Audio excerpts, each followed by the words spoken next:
Hi, Mike Gould here, Mayor of Hounds Town USA, home to the happiest dogs on earth.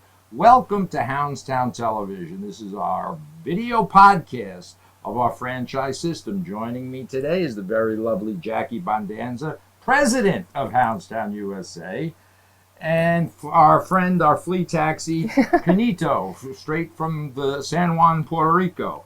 He's joining us today, as always. We'll see how patient he is. So welcome to our holiday show, a show about our franchise system. So, Jackie, what are we talking about today? Well, today we're actually going to be focusing on 5 tips to adopting a dog for the holidays. You know, a lot of people want to adopt or purchase a dog for the upcoming holiday. And, you know, there are several things that we recommend people do and don't do to make the adoption successful. But before we get into that, you know, I think now that it's the end of the year, we've had a fantastic year here at Hounds Town USA for our franchise system. We've added, I think, seven locations just in this year. So we have doubled our size. Two locations in Jersey now, one in Bergen County and one near Atlantic City. And we're also going to be opening in Nashville, Tennessee, Atlanta, Georgia, and Pittsburgh. So we're very happy to close out the year being so successful and bringing all of our new franchisees into the system. And we'll, of course, keep everybody updated on the status of those locations through the new year and next year. And for any information, by the way, on Houndstown, go to houndstownusa.com.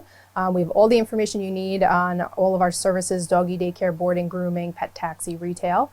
And if you're interested in a franchise, joining our booming pet care system, booming. Make sure you go to houndstownfranchise.com. We've got all the info you need to get the process started on becoming a member of our team.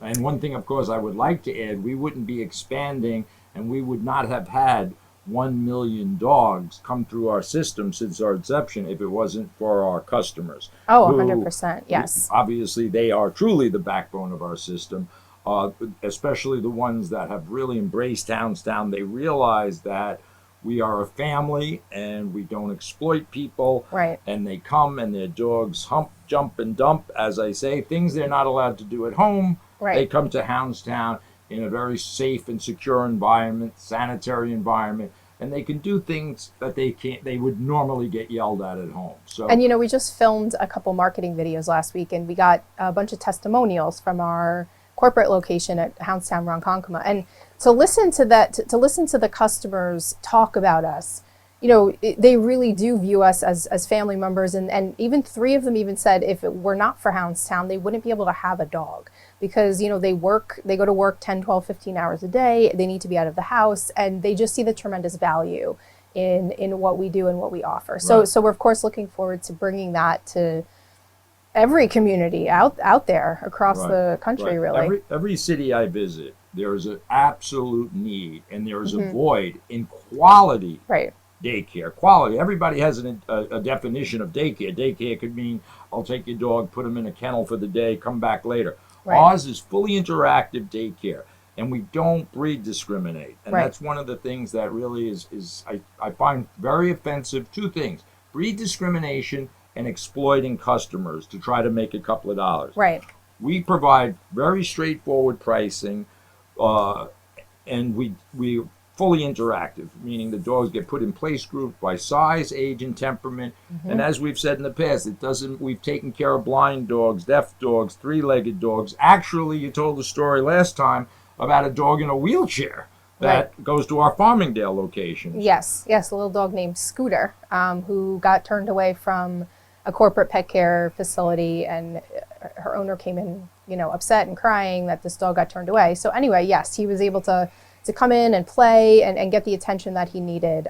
So that obviously is a great story. Right. But let's move on to our tips. Our five tips for a successful adoption. If you're considering adopting a pet this holiday season or purchasing one from a reputable breeder, there are really some things that you need to think through before you make that decision for your family. So, and inevitably every January you particularly will get hundreds and hundreds of phone calls from people who have adopted or bought a pet for the holidays for whatever reason and need help. that kind of honeymoon period is over. It's 2 or 3 weeks in, and the dog's peeing and chewing and barking and jumping, right. and they don't know what to do. Right. So the first tip is to understand the commitment that comes with adopting a dog. And it sounds simple and it sounds logical, but a lot of people don't really, I think about this fully. A lot of people adopt a pet for a child, or because their 7, 8, 9-year-old wants a dog. And we've seen it firsthand about how that can really be detrimental not only to the family member, but to the dog. So can you explain a little bit about why understanding the commitment of a dog is so important? Right. So I guess people misunderstanding of a dog's needs, and that's one thing we do very well at Hounds Town USA. So we understand that your child it might be a time in their life that they're ready for a pet, but rarely, if ever, is an 8 or 10-year-old child, after, like Jackie said, this honeymoon phase of having the dog for a week or two, are going to be picking up the dog poop. Are they going to be, their interest is going to wane. So this is not for children. They can be obviously part of the process, but when I hear somebody saying, my 8-year-old wants a poodle or whatever it is, it's a red flag, number one. Because in 2 or 3 weeks or months, as the dog matures, it's going to be a different dog. So, of course, you have to adopt for the right reasons and not project things. Not because you had a dog that looked like this dog when you were a child and you think it's going to behave that way. Right. So you have to adopt for the right reasons and don't overthink it, but also understand the financial responsibility, the fact that you're the veterinary care, training in many cases. That's always something that's like really overlooked, is the training, especially by a lot of rescues and shelters. And I know they're underfunded, but for some reason, a lot of people tend to skip this training and investing money in tending to the dog's like behavioral and psychological needs, which is of course what we do best. Right. So we see all the time, as Jackie said, 95% of our pet owners are these wonderful people. They buy the best beds, the best collars, the best organic, whatever they think their human brain thinks is right.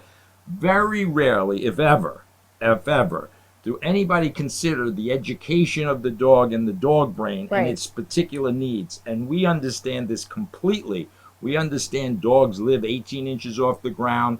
Our facilities are designed that way. So at home, if you have a dog now around the holidays and all of a sudden a tree pops up in your living room with balls hanging off of it and your dog urinates on it or knocks the tree down, and people start yelling and screaming, they don't understand. This is very natural. Right. The dog just sees a tree and he's peeing on it. And balls. So. What? They see balls and they go after the balls, right? Dogs chase balls. Right, it's a toy for them, right? It's a toy. Yeah. That's my point, Jackie. It's a toy. Well, so this is a good segue into the next tip, which is set boundaries from day one. And this is something that that is so critical. This is probably our most critical tip, because people, when they bring a dog into the home, they don't necessarily understand the difference between a child and a dog, and that dogs are denning pack animals and they need a leader in order to feel safe and secure. So when a dog is sort of free roaming around the house and has no boundaries at all, that's when these behaviors begin to develop. Barking, jumping, growling, territorial issues. Right. So we talk about you reap what you sow. So you have a young puppy, so it's not uncommon to bring the puppy onto the couch or into the bed with you. 6 months later, this 30-pound dog or 20-pound dog may be 80 pounds, and now you're going to be screaming at him when company comes over. And it confuses the dog. It's completely confusing, and the inconsistency, in my view, is very unfair, actually. So I look at it as actually somewhat abusive when you scream and yell, and people call me a week before Thanksgiving and say, I'm having company, and the dog begs at the table. If the dog never begs at the table from the moment you bring him home, he doesn't go on your couch from the moment he's not going to do it when he's 1 or 2 years older, once you set those behaviors. So it's unfair to expect the dog to respect those boundaries when he's allowed to do it every other time of the year. Right. So inconsistency. If the doorbell rings and your dog goes ballistic, if you're walking him down the street and he's dragging you because he sees another dog, these are behaviors that really you should get a hold of, because it's not something the dog wants to do. The dog doesn't want to be the guardian of your house. You need to be the guardian of your house, just like your children aren't the guardian. So we have a way at Hounds Town USA of teaching people what the needs of the dogs are. We know what your needs are. You want a dog to be there for unconditional love. But they also have their own specific needs. Right, and part of that need is interacting in a pack environment with other dogs. Dogs are social pack animals. They need to be around other dogs for a lot of different reasons. Not only for the physical benefits of it, but for the psychological benefits of it. It's just like if we lived in a world of dogs and the dogs adopted a baby or a human, you would miss that other relationship with your fellow humans. So it's important to give dogs that, and on a regular basis. And that can mean bringing your dog to doggy daycare 1, 2, 3, 4 times a week. And it helps just develop the dog's a very balanced life for the dog. Well, the fact that we understand the dog needs, the dogs can have an experience that's natural for them. It's like taking children to the playground. They can run around, they can get dirty, they can do this without the humans screaming at them and yelling at them. So what dogs do at doggy daycare, which I describe as hump, jump, and dump, they may not be allowed to do that at home. That is unwarranted behavior. You don't want dogs doing that at home, just like you don't want your children playing maybe in the kitchen. So you come to our environment, it's safe, where dogs of all shapes and sizes. So understanding the dog brain is what we offer, educating our customers, not exploiting them. Right. What else you got? Well, we've got to actually take a quick break, but when we come back from the break, we'll finish up our 3 tips, and we're also going to talk about a dog named Zeus, who was driving his parents crazy for many years, and he just met Mike, and he's living a much happier life. So he's a really good example of what we're talking about. So we'll be right back after the break. Hi, Mike Gould here, Mayor of Hounds Town USA, home to the happiest dogs on earth. We have fully interactive doggy daycare, safe and secure overnight camping, professional grooming, expert training for your dog. Come. Don't leave your pet home alone. Have a happy and well-exercised dog with a visit to Hounds Town USA. Visit us online at houndstownusa.com for a location near you. Call today. Tell them the mayor sent you. Get a free trial day.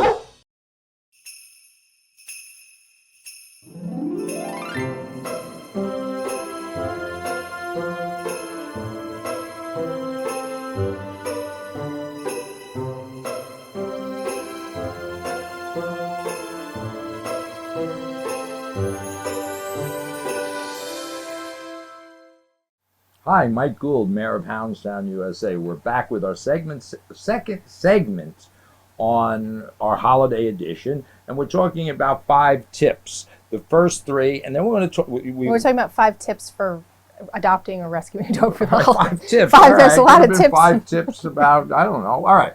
So yeah, 5 tips about adopting a dog. When people adopt dogs for the wrong reason, they end up in the shelter at best, and sometimes euthanized at worst, because of the mismanagement of the dog and humans' expectations of what a dog should be. And we talked about if you get the dog for the wrong reasons. A child wants the dog. You had a dog, a German Shepherd, when you were a child, and you expect that dog to be like your childhood pet. Wrong. We left off at number 3, which is respect the dog's space. So just like us humans, no dog wants their space invaded, but we tend to do this with dogs.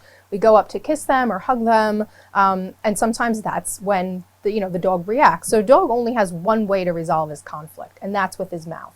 You always say they don't have opposing thumbs. They can't call 911. They can't use their voice to say, please get away from me. Right. So their only way to resolve conflict is with their mouth. And they don't always mean to inflict harm. They just, they are perceiving the invasion as some sort of threat. Right. So this is a lot of times why children get bit. Right. Well, children, 10-year-old children, statistically are the number 1 victim of dog bites. Number 1, they're lower to the ground. Therefore, their face is lowered to the ground, which makes this matter worse. I mean, if a dog nips you in the butt or the leg or the arm, that's one thing. But if a dog nips a child in the face, it's tragic. Yeah. I see it all the time. I try to explain to humans, either in a courtroom or in training seminars, why these things occur. I will tell you this, it's never the dog's fault. Never. And as I said, I testify in cases involving dogs all over the country. There's never a circumstance that you could tell me that the dog was responsible. The dog is like a 2 or 3-year-old child. So the funny thing is, Jackie, that most people understand this. If you were at the mall walking with your 3-year-old child and a nut job like me came up to try to hug your child and say, oh, it looks like Right. my grandchild, and pinch it. So space and distance is very intimidating to a dog. When you invade somebody's space, you either push them away. We, with humans with opposing thumbs, we could actually say, please, you're invading my space. So there's a natural boundary. When you violate a dog's space, as Jackie said, the only mechanism they have to resolve conflict is nipping. So that, of course, is tragic. And, of course, at the end of the day, it's a family tragedy, human tragedy. But what happens to the dog? And this is what infuriates me. The dog is the one that suffers, yes. Right. Yes. Okay. That's a big one. So that's a huge one. I think, especially if you have children in your home, it's so important to have like a family meeting before the dog comes into your dynamic to explain to children what the boundaries for the dog are. You know, we are big fans of we call them dens. Some people call them crates. Right. A crate for a dog is a safe space. So it's like your bedroom. So having and using a crate for the dog is if you use it the right way and you never use it for punishment, it's actually super important to making sure that the dog feels comfortable in your house. Right. So the fourth tip is don't anthropomorphize. Right. Anthropomorphize. That's a very big word that in the dog world we're very familiar with. So anthropomorphism is putting human emotions and expectations and behaviors on an animal. Right. So this is a big problem. So at Hounds Town, we bridge what I'd like to say, we bridge the gap from human emotion, dog emotion, human needs, and dog needs. There's a big valley there. Obviously, we're all mammals, so we share certain emotions. We do. Right. Dogs are not as complicated. So they don't have the same needs as humans think they need, and that is a big mistake. And a lot of times their behavior is misinterpreted, or we as humans will say, oh, he's barking at the mailman, he must have been abused by a mailman, he must dislike the mailman, he must, I don't know. The brain tends to make sort of these narratives that aren't necessarily true. So when you take out that element of treating the dog like a human, and you realize that the dog is an animal that has very different needs than we do, and one of those needs is to interact in a natural pack environment on a regular basis, that really helps the behavior at home as well. It helps address separation anxiety and chewing, jumping. It helps ease their energy level. We've seen it hundreds and hundreds of times with our customers. Because it's natural, it's an outlet. So even service dogs, you see guide dogs, therapy dogs, they still need an outlet to be a dog. Right. They can't be 24/7 guide dogs. They can't be 24/7. Just think about that as your own 2 or 3-year-old child. Everyone knows a 3-year-old child. That's it. It doesn't get more advanced than that. Their neocortex, their brain doesn't evolve and grow. They don't go to college. So they're at our mercy. Many times I consider them our hostage, right? We all think we're wonderful pet owners. I think I'm a wonderful parent. But if you talk to my children, they might have a difference of opinion. So the anthropomorphic gap is what we really try to educate and drive home to our customers. Right.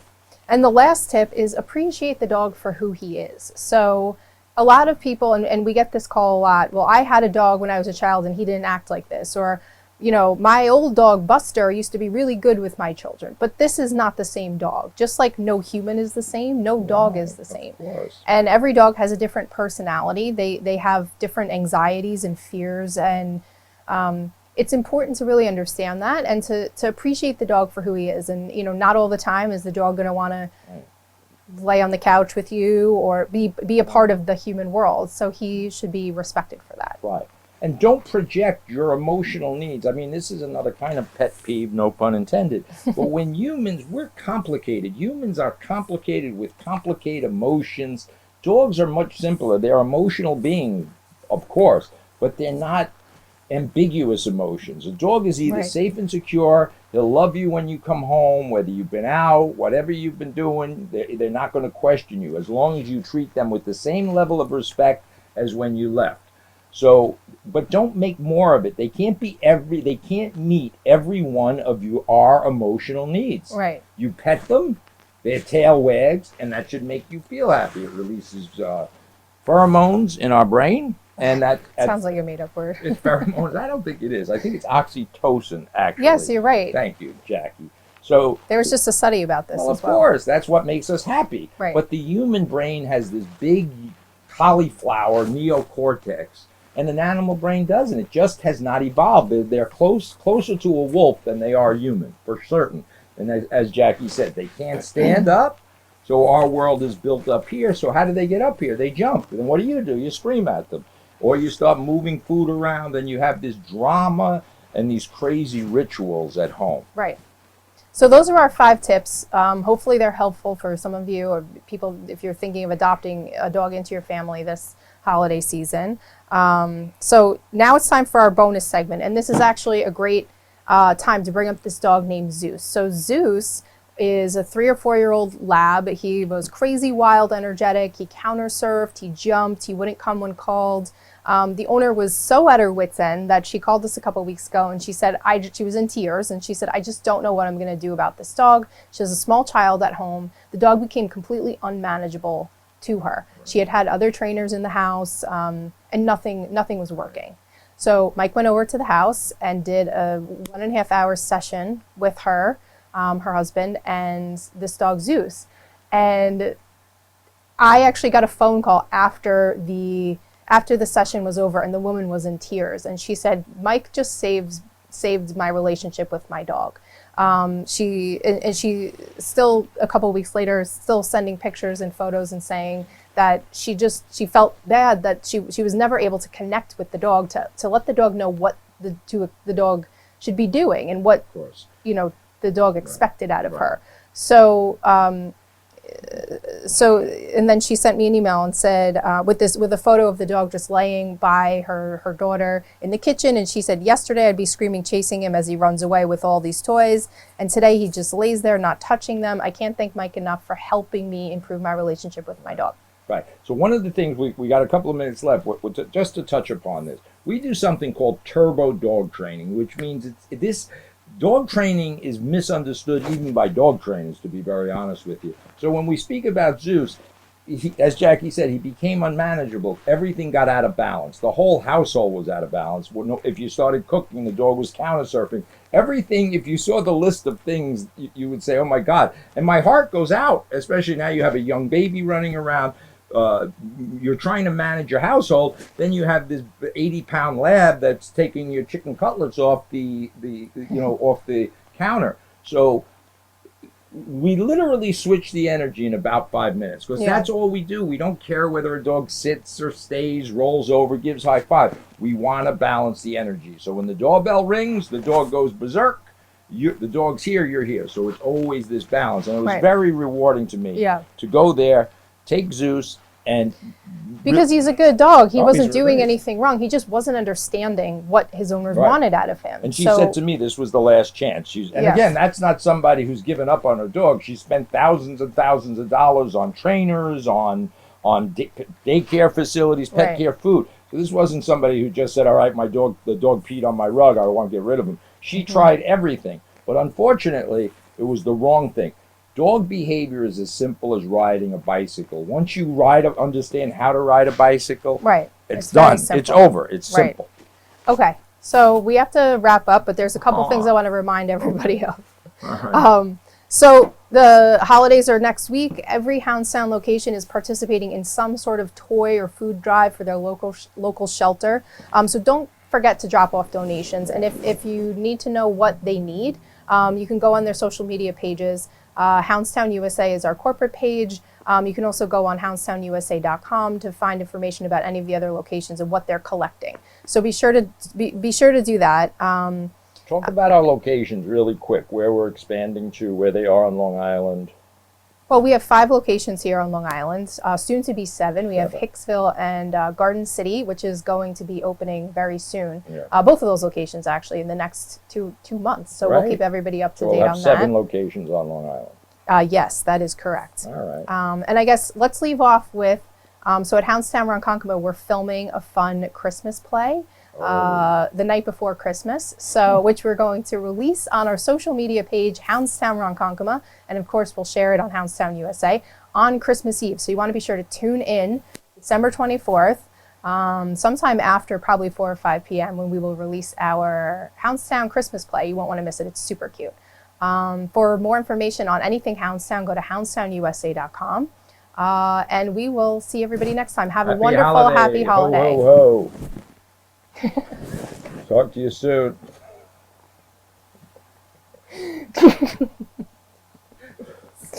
Oh my God.